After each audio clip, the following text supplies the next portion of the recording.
All right, everyone, get ready, because today we are taking a deep dive into Malachi. Malachi. It's not exactly, a household name, Right. not the most famous book of the Old Testament, It's a hidden gem. but it's got some really powerful stuff in there, especially if you're interested in, like, how people in ancient Israel related to God. Yeah. So we're going straight to the source for this deep dive. Excellent. We're going to be looking at excerpts from the Book of Malachi itself. You are in for a treat. Oh, I love it. Malachi does not pull any punches. It gives us this raw and unfiltered look Uh-huh. at the relationship between the Israelites and God after they returned from exile in Babylon. Oh, okay, so we're talking post-exile, time of fresh starts. Yes. Second chances, new beginning. New beginnings. What's the vibe, though? Are people, like, excited? Are they super devoted to God after everything they've been through? Or about that, Malachi opens with God comparing Jacob and Esau in 1.2 to 5. Jacob and Esau, all right. He reminds the Israelites descended from Jacob that they were chosen for a purpose. Hold on, chosen. Chosen. So does that mean, like, God's playing favorites here? Not exactly. The way it's presented is more like a king selecting specific people for a crucial mission. Okay. Think of it like this. A king needs a skilled blacksmith to forge weapons for his army. Mm-hmm. He doesn't choose just anyone. He picks someone with the talent and experience to get the job done. Right, makes sense. That's how it is with the Israelites. Okay, so they were chosen, like, the blacksmith for something specific, but what about Esau and his descendants?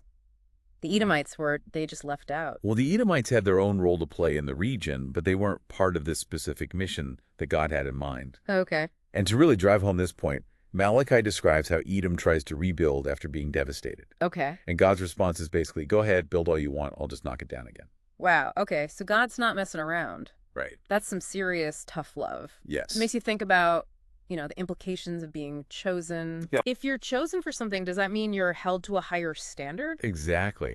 And that's where things start to get really interesting. Oh. Because Malachi quickly turns his attention to the people who were supposed to be leading the Israelites spiritually, the priests. Let me guess, things aren't looking so good for the priests.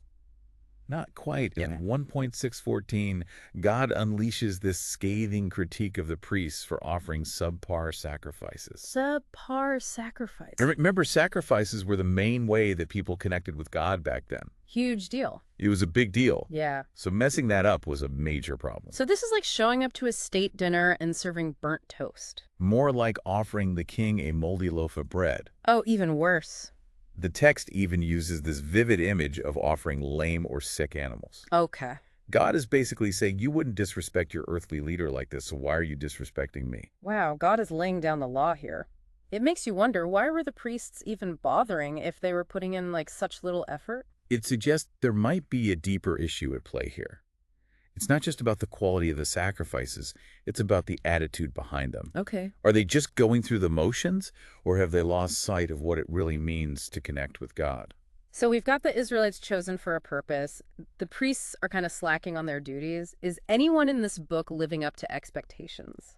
Well, let's just say Malachi doesn't hold back on the criticism. Yeah. And in 2.1 to 9, he goes beyond the sacrifices and starts calling out the priest's behavior in general. Okay. It's like, guys, you're supposed to be setting an example. What kind of behavior are we talking about here? Were they, like, throwing wild parties? Not exactly wild parties, Mm-hmm.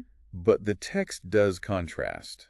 The ideal priest, someone who fears God, walks in integrity, and guides people away from sin, Right. with the reality of what the priests had become. So instead of turning people away from sin, they were basically leading them straight into it.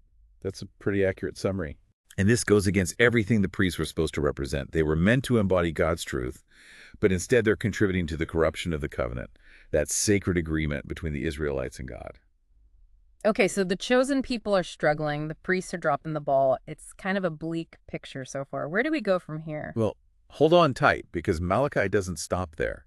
In the next part of our deep dive, we'll see how the people themselves are contributing to the problem. And it might sound surprisingly familiar even today. Oh, I can't wait to find out. All right, we'll be back in just a moment, folks. All right, so we left the priests, not in a very good place. Not a good look. So where do we go from here? Is there anyone in Malachi who's getting it right? Well, Malachi definitely doesn't let up on the criticism. Oh. And in 2.016, it's the people's turn in the hot seat. Okay, the people are right. And what's fascinating is that The issues that he tackles might sound surprisingly modern. Oh, really? What kind of trouble are the everyday Israelites getting into? Malachi zeroes in on two major problems: intermarriage and divorce. Oh, marriage trouble's timeless. Timeless. Yeah, but what was the big deal with marrying outside the faith back then? Well, remember how we talked about the Israelites being chosen for a specific purpose? Right. Marrying foreigners was seen as a threat to that identity. It was like diluting a precious metal with a less valuable one. Okay, so it was about preserving their unique identity and their purpose. What about the divorce issue? Was that a big no-no in ancient Israel? There's this really striking line where God says, "I hate divorce." Whoa, okay, that's pretty direct. Yeah, it's so blunt and to the point, almost shockingly modern. Yeah, but what kind of divorce are we talking about here? Was it any divorce, or was there a specific context?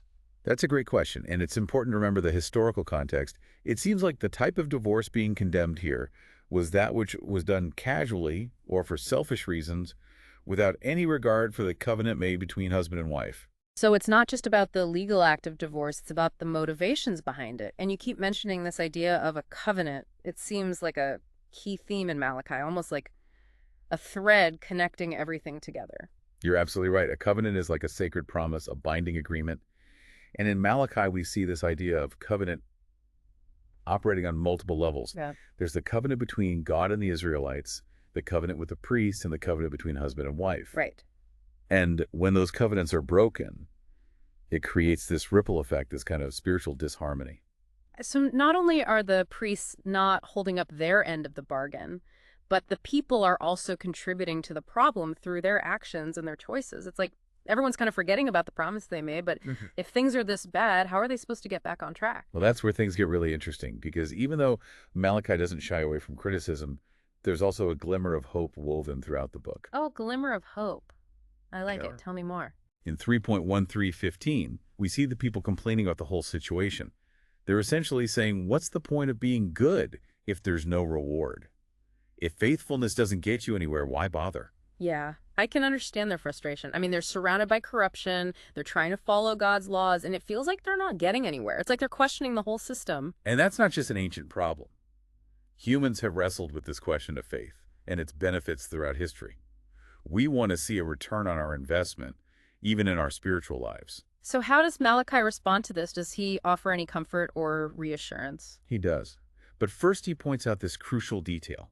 He reminds them that maybe they haven't been seeing the rewards because they weren't actually holding up their end of the bargain. It's like complaining that your plants aren't growing when you haven't watered them. Exactly. And with that in mind, Malachi offers a message of hope that starts to unfold in the remaining chapters. Okay, I'm on the edge of my seat. What does this message of hope look like? Well, Malachi introduces this powerful concept known as the Day of the Lord. And it's not what you might expect. It's not just about judgment and punishment. It's also about restoration and vindication for those who remain faithful. Judgment and restoration, those seem like pretty opposite concepts. How do they fit together in this Day of the Lord idea? Think of it like a refining fire. The impurities are burned away and what's left is pure and strong. So it's about purifying and separating, like a cosmic sorting process. Exactly. And for those who have remained faithful, it's a time of vindication. Malachi describes it with these vivid images: healing wings, skipping calves, trampling ashes. It's intense. Wow, those are some serious visuals. What about the people who haven't been so faithful? What happens to them on this Day of the Lord? While Malachi doesn't sugarcoat it, he describes their fate with equally vivid imagery: burning destruction, not even a root or branch remaining. It's a stark warning about the consequences of straying from the covenant. Okay, so there are definitely consequences for those who choose to ignore God's ways. But is there any chance for redemption, any way for them to get back on the right path? That's where the story takes another fascinating turn. Malachi introduces this idea of Elijah returning before the day of the Lord. Oh, yeah, Elijah, wasn't he taken up to heaven in a whirlwind? How's he supposed to come back? That's the big question, and it's a mystery that has captivated people for centuries.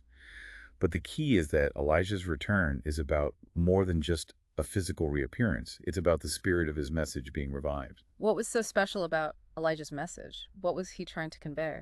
Elijah was all about calling people back to God, encouraging repentance and renewal. His return, in whatever form it takes, is a sign that there's still a chance for reconciliation, even for those who have strayed.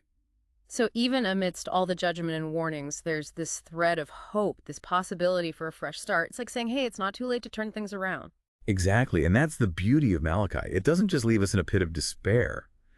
It offers a path forward, a way to restore the broken covenant and find our way back to a right relationship with God. Okay, so we've got chosen people, rebellious priests, marriage drama, the day of the Lord, and a mysterious comeback from a prophet. This is quite a story. But how does it all tie together for our listener today? What's the takeaway from all of this? That's a great question, and I think it's something we should explore in more detail in the final part of our deep dive. Malachi might be an ancient text, but its message has some surprisingly relevant implications for our modern lives. Okay, so we've journeyed through ancient Israel, met some pretty rebellious priests, and we've even glimpsed the fiery day of the Lord. But how does this all connect back to us, like here and now? Well, that's the big question, isn't it? And I think Malachi gives us some clues that if we look closely, remember all that talk about covenants. Right. Even though we don't offer animal sacrifices anymore, that idea of making and keeping promises is still so relevant today. Yeah, you're right. We make promises all the time in our relationships at work, even just to ourselves. Exactly. But how does that tie back to this idea of fearing God? Well, if we think of fearing God as having deep respect and reverence for him, then keeping our promises becomes a way of honoring that reverence. It's like saying, my word is my bond, because I understand the weight of making a commitment, before something greater than myself. So it's about integrity. It's about aligning our actions with our values. Yeah. Okay, but what about those subpar sacrifices that Malachi called out? What would be like the modern equivalents of offering those lame animals? That's a great question to consider. Yeah. Are we offering God our leftover time and energy, or we're holding back our talents and resources? Are we just going through the motions in our spiritual lives without really engaging our hearts? It's like showing up to a potluck with a bag of stale chips when you could have made like an amazing dish, right? Exactly. You're technically participating, but are you really contributing your best? Right. And maybe those subpar sacrifices are also reflected in the way we treat other people. Are we living out the values of compassion, justice, and generosity that Malachi emphasizes? So fearing God in a modern context might mean examining our priorities, our commitments, and how we interact with the world around us. I think you've hit the nail on the head. It's about recognizing that our relationship with God isn't confined to a specific time or place. It's about living a life that reflects his presence in every aspect. And maybe that's where the hope comes in. It's not about being perfect or having all the answers. Right. It's about striving to live in a way that honors God and recognizing that even when we mess up, there's always a chance for a fresh start. Absolutely. Right. Malachi reminds us that God is always seeking to restore us to a right relationship with him. But just like in any relationship, it takes effort, honesty, and a willingness to acknowledge when we've gone astray. So if you're feeling a little disconnected spiritually, or if you're questioning the point of it all, maybe Malachi is the nudge you need. It's a call to examine your heart, recommit to your promises, and just rediscover the joy of walking with God. And who knows, you might even find yourself skipping about like a calf released from a stall, just like Malachi described. Now that's an image I can get behind. Well, folks, that concludes our deep dive into Malachi. We hope you've gained some fresh insights from this often overlooked book. Until next time, keep seeking, keep questioning, and keep diving deep.